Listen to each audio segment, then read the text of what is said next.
Hello guys! Katatapos lang namin magsimba at kumain ng lunch in celebration of Father's Day. Alam nyo naman na Father's Day ngayon.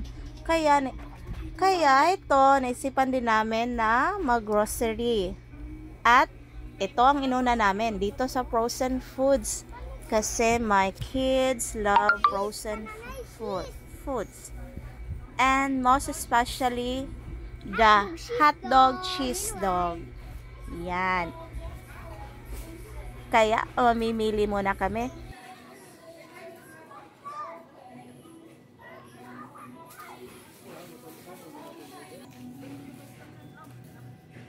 Yan, nakapili na kami ng hot dog. Ang dami kong gustong bilhin. Kaso, limited lang yung budget namin ngayon. Dapat 1.5 lang. Within 1 week, dapat 1.5 lang yung grocery namin. Kaya ito, sinunod ko naman ang longganisa. Konti lang, mga kalahating kilo. Kasi, again, 1 week lang na budget. Mayroon ng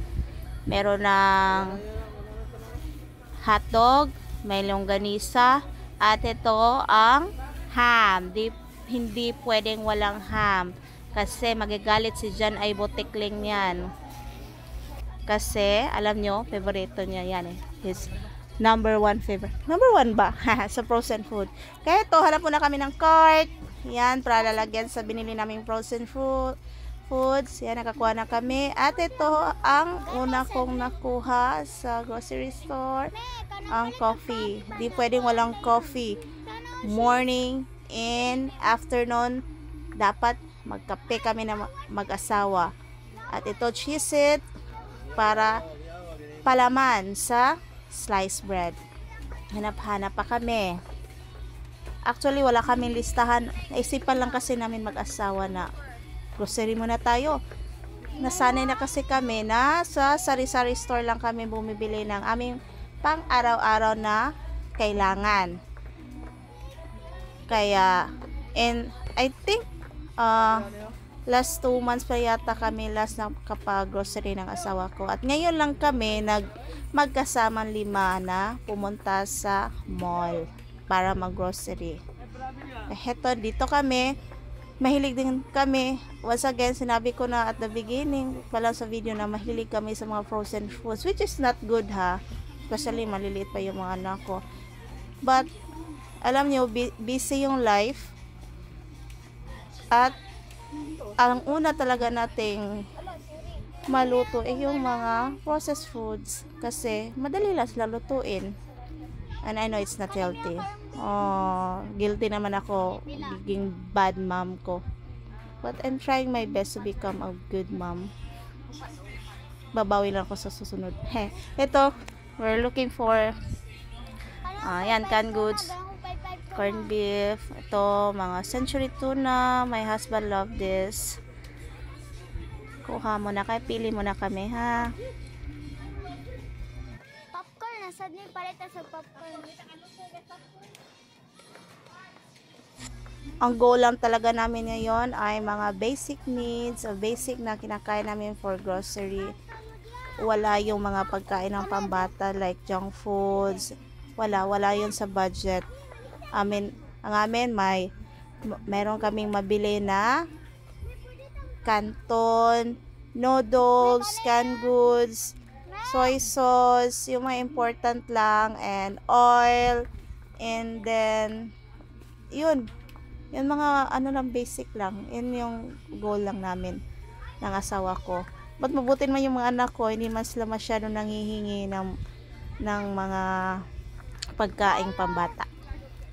Eto, ikot-ikot muna kami.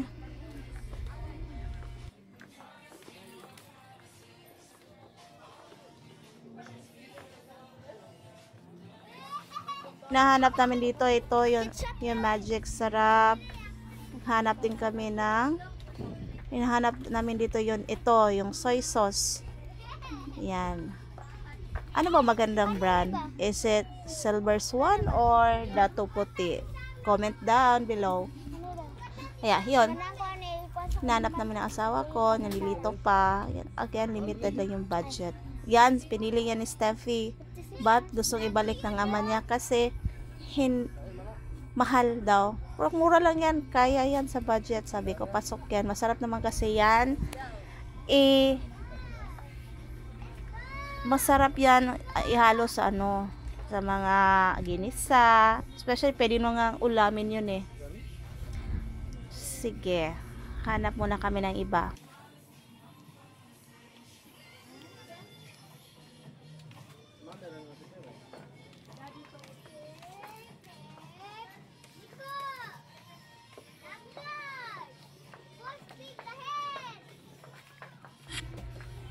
Parang wala na kami dapat na bilhin.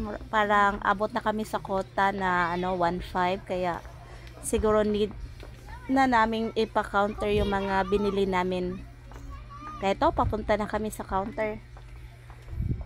Alam nyo, ngayon ko lang napansin na ngayon Father's Day, pero bakit ang mall ay konti lang ang mga tao? Hindi mahaba ang pila.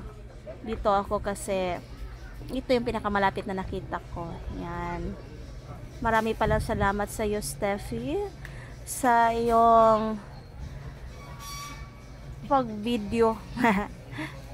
Gustong-gusto kasi niya mag-video, kaya yon siya yung pinahawak ko. Sabi ko, ikaw na bahala dyan, anak, mag-video ka. Yan. Ito. Tapos yung anak ko, gusto niyang bumili ng chocolate.